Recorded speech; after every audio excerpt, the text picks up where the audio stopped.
नैमिष के आंचल में आज यहाँ पर पधारे सभी संत वृंद, सभी माताओं बहनों, वास्तव में संकटा माता के श्री चरणों में आने का जब सौभाग्य मिलता है तो एक अलग आनंद की अनुभूति होती है। मुझे लोगों ने बताया कि जब से रमेश वाजपेयी जी का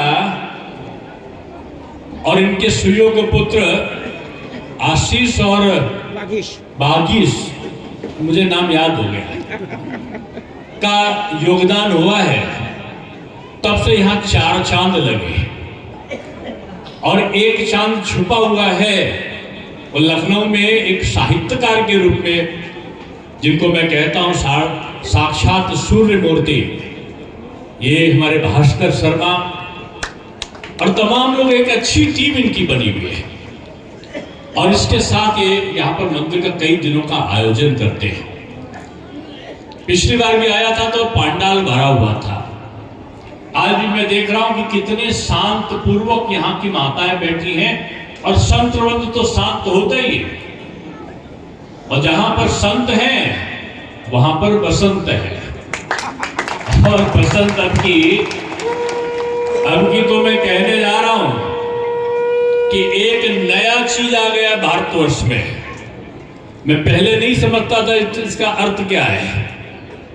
मैं टीचर था तो 14 फरवरी आई तो पता चला गुलाब लिए हुए नौजवान घूम रहे हैं।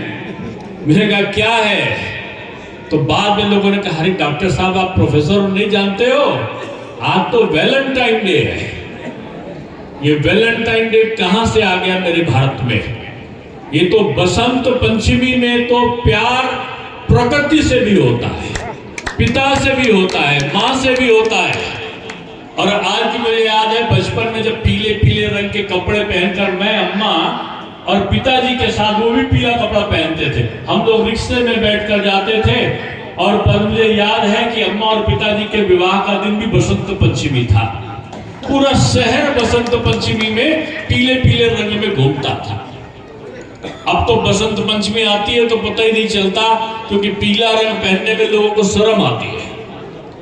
मैं चाहता हूं 14 तारीख को पूरा आपका ये महमूदाबाद क्षेत्र, सीतापुर पूरा पीला पीला दिखाई पड़े, जिसमें लग जाए कि भारतवर्ष में वैलेंटाइन डे वाले नहीं, यहाँ तो बसंत पंचमी वाले लोग विराजमान रहते हैं।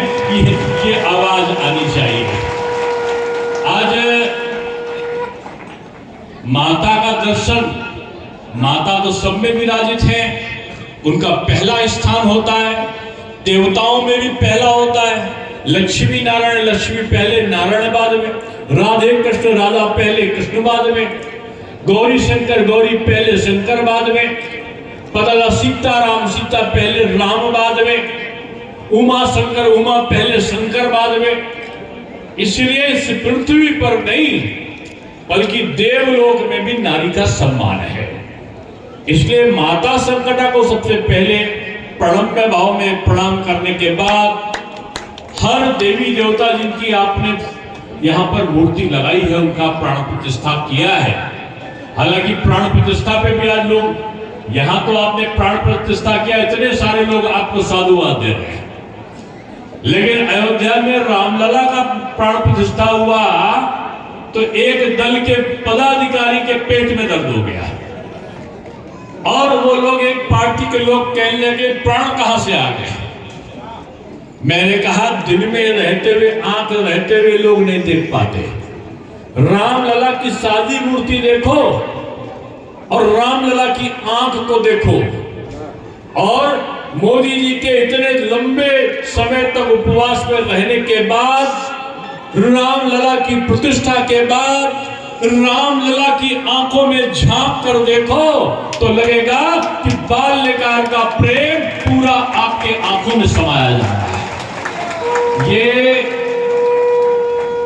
जो सनातन संस्कृति और संस्कार है उसे कोई चुनौती नहीं दे सकता।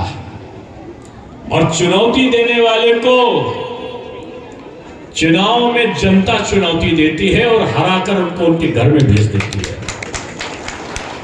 मैं इसलिए कह रहा हूं कि हम लोग चिल्लाते थे, कहते थे आपको लोगों को उदाहरण लेना चाहिए मौर्य साहब से कि श्री रामचरितमानस के लेखन के स्थान से लेकर तमाम जगहों का विकास इन्होंने कराया। इनको यह उदाहरण लेना चाहिए कि नैमिष से लेकर उन्होंने तमाम तीर्थ का, इस्लाम धर्म को मानने वाले डॉक्टर अंबार रिजवी ने हिंदू धर्म के तमाम तीर्थों का उद्धार कराया।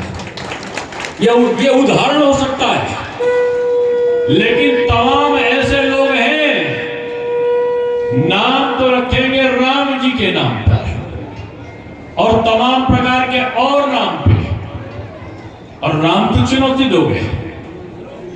ये कस्तूरी कुंडल बसे मुरग ढूंढत वन माए, ऐसे घट घट राम है दुनिया देखत लाए। राम हर व्यक्ति में व्याप्त है, जहां सत्य है वहां राम व्याप्त है, जहां धर्म है वहां राम व्याप्त है, जहां दूसरों के प्रति परोपकार है वहां राम व्याप्त है। राम समन्वय का नाम है, राम एकता का नाम है, राम पारिवारिक संबंधों का नाम है, पिता के प्रति पुत्र के कर्तव्यों का नाम है, अपने केवट और निषाद जैसे मित्रों के प्रति कर्तव्यों का निर्वहन करने वाले का नाम है। मां सबरी के श्री चरणों में आंसू बहाने वाले राम का नाम, ये राम समन्वय है, राम ये एकता का प्रतीक है। ये दलित, कुचड़े, पिछड़े, अनुसूचित, आदिवासी, बानर, रीछ, भालू, इनको एकजुट करके असत्य पर सत्य की